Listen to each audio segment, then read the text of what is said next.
ఇప్పుడైనా మధ్య వరకు గుర్తించాలి. ఇది నాయనే, ఇది నా కుర్చీ. నా ఇంట్లో నా కుర్చీలో నా పిల్లలు కూర్చోండి. నేనెవరో చెప్పుకోవచ్చు. లేకపోతే ఇక్కడికి వచ్చారా?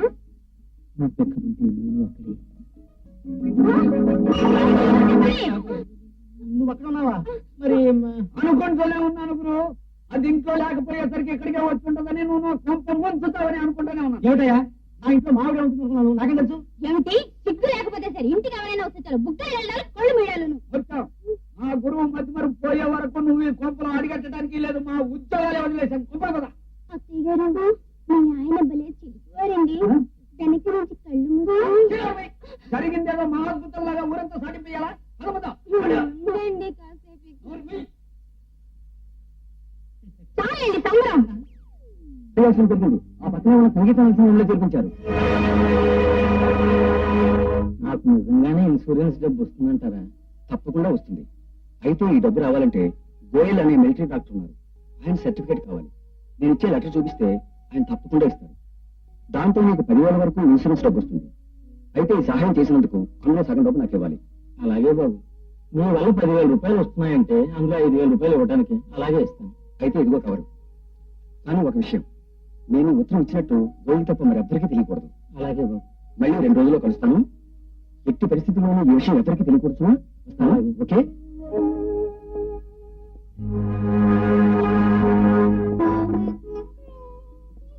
బాబాయ్, బాబు వేణు, ఏమిటి బాబాయ్ యాక్సిడెంట్ ఎలా జరిగింది? ఏముంది బాబు, అంత తల రాస. వేణు, సమయానికి వచ్చావు. నాకు చిన్న సాయం చేస్తావా? తప్పకుండా చేస్తావు బాబు, చెప్పు. బాబు, ఈ సర్టిఫికేట్ వాడికి ఇస్తే నిజంగా డబ్బు వస్తుందంటావా? వస్తుందని ఆశతోనే బాబు నేను ఈ సాయం చేయమంటున్నాను. కానీ నువ్వు నాకు ఒక్క మాట ఇస్తావా? ఏమిటి బాబాయ్ ఇది? బాబు, ఎట్టి పరిస్థితుల్లోనూ ఈ కవర విషయం ఎవ్వరికీ ఏమీ చెప్పని మాట. అలాగే బాబాయ్, ఓ మాట.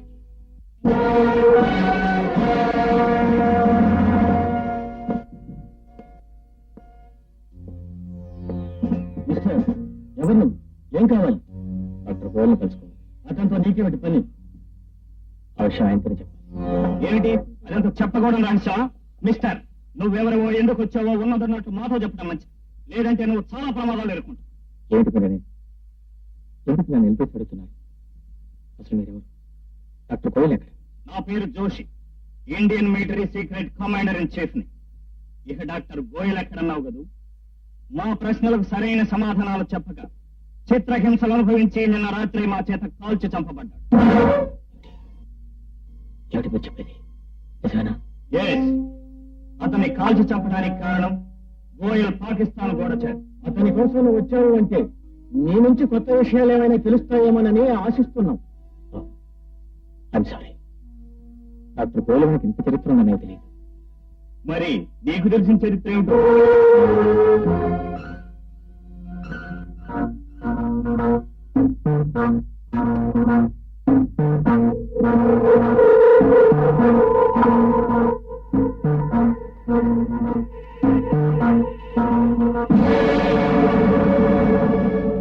పాపం, శత్రువులు గూఢచారి గోయల్ ఇంకా బ్రతికే ఉన్నాడు అనుకుంటున్నారు.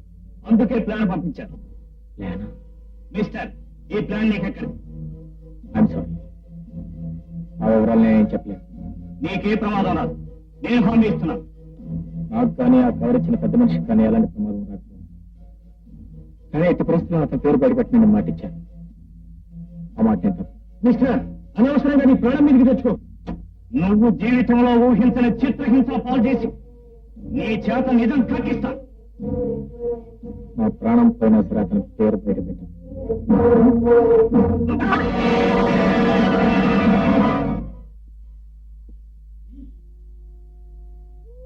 మిస్టర్, ఎన్ని చిత్రహింసలు పెట్టినా నువ్వు నిజం చెప్పడం లేదు. చాలా మంది వాళ్ళ కనిపిస్తున్నావు. తెల్లవారి వరకు నీకు టైం ఇస్తున్నావు.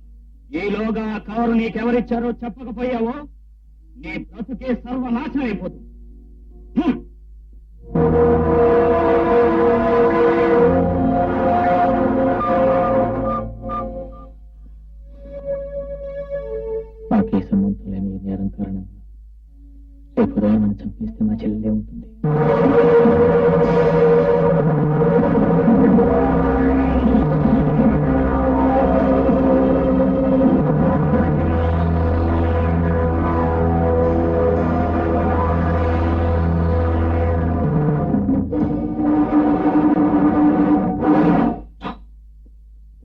జరగటానికి లేదు.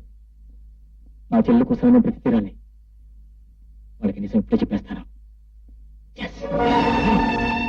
ఎట్టి పరిస్థితుల్లోనూ ఈ కవర్ విషయం ఎవ్వరికి ఏమీ చెప్పనని మాట. బాబాయ్కి జన్మ తప్పలేను. ఈ విషయం వాళ్ళకి తెలిస్తే బాబాయ్ని కూడా చంపేస్తారు. ఏదేమైనా సరే బాబాయ్కి చిన్నవాడు తప్పలేను.